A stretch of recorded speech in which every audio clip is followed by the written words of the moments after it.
안녕하세요. 본투비내과 원장 전재용입니다. 오늘은 만성 신장병 환자들에게 주의해야 될 약물에 대해서 좀 알아보려고 합니다. 원장님, 그 만성 홍박병 환자에게 진짜 위험할 수 있는 약이 있다면서요? 위험할 수 있는 약이 있죠. 생각보다 우리가 주의해야 할 약이 몇 개 있는데 하나씩 한번 알아볼까요? 진통제는 어떤가요? 아픈데 안 먹을 순 없잖아요. 그렇죠. 우리가 감기 걸렸을 때나 몸살 났을 때 진통제 많이 먹죠. 약국에서도 흔히 사 먹고 병원에 와서도 처방받아 먹고요.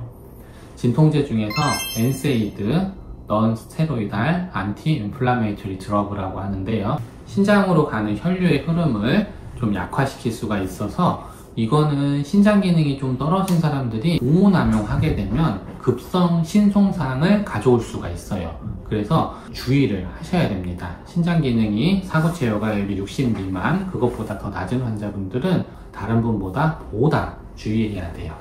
우리가 흔히 알고 있는 타이레놀 있지요. 이거는 타이레놀 아세트아미노펜이라는 성분인데 이런 타이레놀 계통으로 해열과 진통 효과를 얻을 수 있어요. 그리고 그 외에도 트라마돌이라는 성분이 있는데 이거는 해열 효과는 없지만 진통 효과는 얻을 수 있습니다. 그래서 요약하면 소형 진통제 대신에 타이레놀이나 트라마돌 같은 약으로 교체해서 사용하는 게 신기능이 떨어진 사람들한테는 보다 안전하다, 이렇게 이야기 드릴 수 있습니다. 당뇨약 중 주의해야 할 약이 있다던데 메트포르민이 주의약물 맞나요? 그럴 수 있죠. 무슨 뜻이냐면요, 메트포르민이라는 당뇨약이 굉장히 이제 좋은 약이고, 그리고 당뇨병 환자들의 초치료에 아주 많이 쓰이는 약입니다.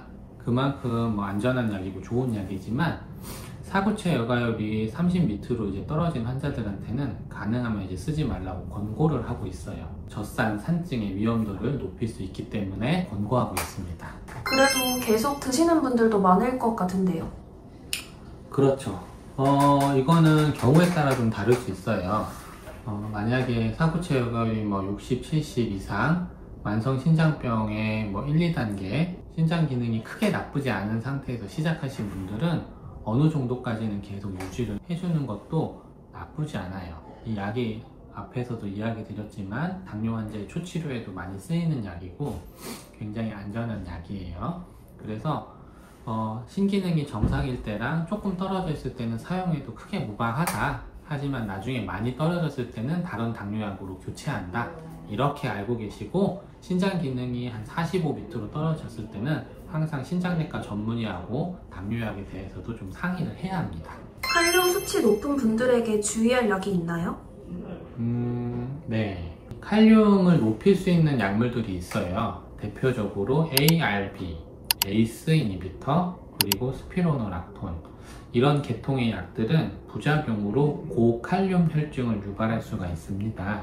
특히 신기능이 많이 떨어져 있는 환자들한테 그런 부작용이 간혹 나타날 수도 있어요. 그래서 이런 약물들은 고칼륨 혈증에 주의를 해야 합니다. 그러면 고혈압 약을 바꿔야 할까요? 좋은 질문이에요. 사실은 ARB나 에이스 이니비터라는 이 두 약물은 정말 많이 쓰는 고혈압 약제 중에 하나인데요. 엄밀히 따지면 이 두 혈압약이 오히려 역설적으로 신장을 보호하는 효과를 가지고 있는 약물이기도 합니다.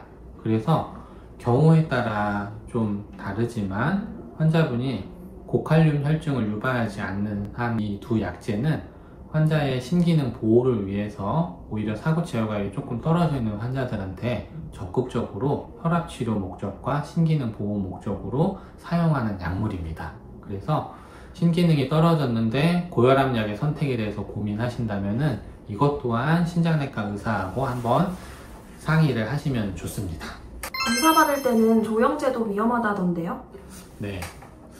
조영제 유발 신손상이라는 질환이 있어요. 그래서 우리가 CT나 MRI를 찍을 때 조영제를 사용합니다. 조영제를 썼을 때 발생하는 신장 손상이거든요. 예방하는 방법으로는 조영제 쓰기 전에 신장으로 가는 혈류량을 좀 늘려주는 거예요. 그래서 생리식염수를 좀 주면서 신장으로 가는 혈류량을 늘려줘서 조영제를 쓰고 그게 빨리 이제 씻겨져 나가게끔 이렇게 예방할 수 있습니다. 신기능이 낮은 사람들은 이런 조영제를 사용할 때는 항상 유의를 하셔야 해요. 용량 조절이 필요한 약은요?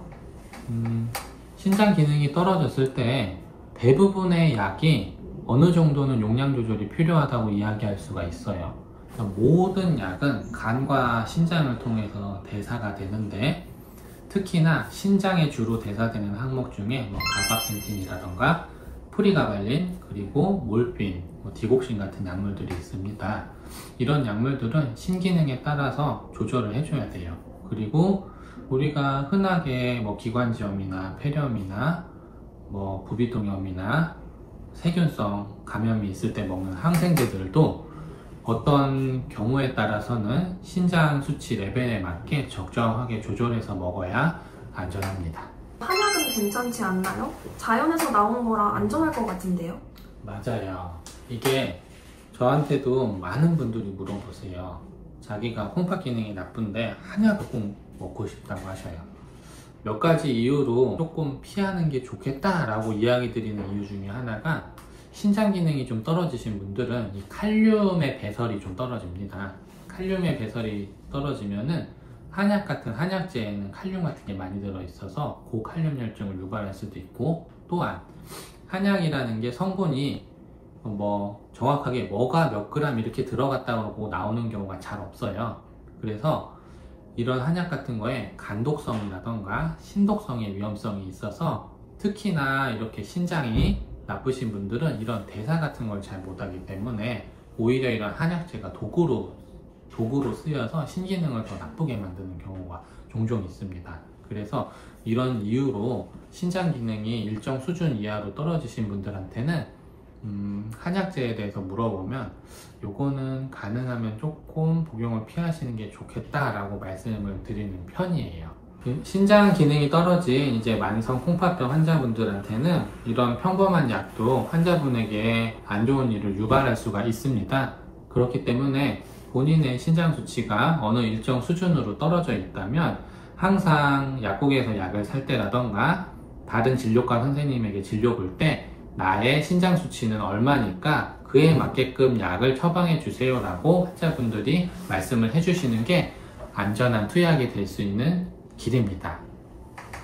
지금까지 신장내과 전문의 전재용이었습니다. 감사합니다.